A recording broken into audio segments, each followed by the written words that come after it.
বলা হয় একটা যুদ্ধের মাধ্যমে দুই ধরনের মানুষের কিন্তু লাভ হয়। এক হচ্ছে যারা অস্ত্র বিক্রি করে তাদের কিন্তু একটা যুদ্ধের মাধ্যমে লাভ হয়, এবং যারা নিউজ প্রচার করে বা খবর নিয়ে কাজ করে তাদের কিন্তু একটা যুদ্ধের মাধ্যমে লাভ হয়। বাংলাদেশি মিডিয়া খুব মজার একটা জিনিস বুঝে গিয়েছে। আমরা যেহেতু মুসলিম কমিউনিটির একটি দেশ, আমাদের কাছে মুসলিম যেই দেশগুলা রয়েছে সেইগুলোর প্রতি একটা ভালোবাসা রয়েছে, এবং যেই দেশগুলা মুসলিম দেশের বিরুদ্ধে যুদ্ধ করতেছে বা মুসলিম দেশগুলার বিরুদ্ধে কথা বলতেছে তাদের প্রতি আমাদের কিন্তু একটা ঘৃণা রয়েছে। এবার বাংলাদেশের মিডিয়া কি কাজ করেছে, যেইখানে যুদ্ধ হচ্ছে সেই যুদ্ধের ফলে আসলে যেই দেশের ক্ষতি হচ্ছে বা সেইটাকে এমনভাবে আমাদের সামনে প্রেজেন্ট করতেছে সেইটা কিন্তু আমরা সঠিক নিউজ কিন্তু পাইতেছি না। আরেকটু ক্লিয়ার করে আপনাদেরকে বুঝিয়ে দিই। ইরান এবং ইসরায়েলের যুদ্ধ শুরু হওয়ার পরে দুইটা নিউজ কিন্তু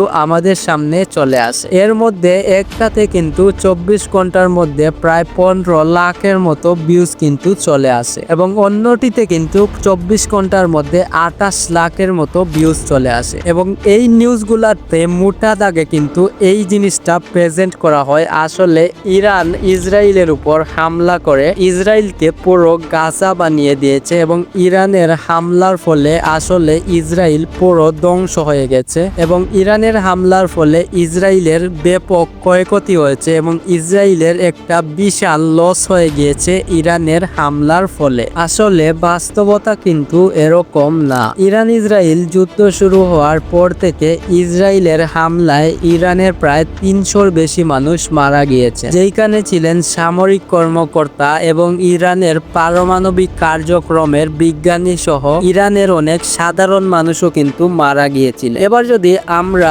বোঝার চেষ্টা করি ইসরায়েলের আসলে কেমন মানুষ মারা গিয়েছেন, সেইটা বলতে হলে ইরানের হামলার পরে ইসরায়েলের উপর ইরান যখন পাল্টা হামলা চালায় সেইখানে প্রায় 90% মিসাইল কিন্তু ইসরায়েল ঠেকিয়ে দেয়, এবং 10% মিসাইল ইসরায়েলের উপর আঘাত আনে, এবং সেই আঘাতের ফলে ইসরায়েলের মাত্র 12 জন মানুষ মারা যায়। তাও ছিল সাধারণ মানুষ, কোনো সরকারি কর্মকর্তা বা কোনো পরমাণু কার্যক্রমের বা বিশিষ্ট কোনো মানুষ কিন্তু মারা যায়। এইটার ফলে কি দাঁড়ালো, আসলে ইসরায়েলের তেমন কোনো ক্ষতি না হলেও ইরানের কিন্তু বিশাল একটা ক্ষতি হয়ে যায় এই যুদ্ধের ফলে, এবং এইটাকে মডিফাই করে আমাদের সামনে যেইভাবে আমাদের নিউজ মিডিয়াগুলা প্রচার করেছে আমরা কিন্তু বুঝতে পারি আসলে ইরান হয়তোবা যুদ্ধে সাফল্য বেশি পেয়েছে, কিন্তু বাস্তবতে আসলে ইরান কিন্তু যেই সাফল্য পেয়েছে তার চেয়ে বেশি কিন্তু সফল হয়েছে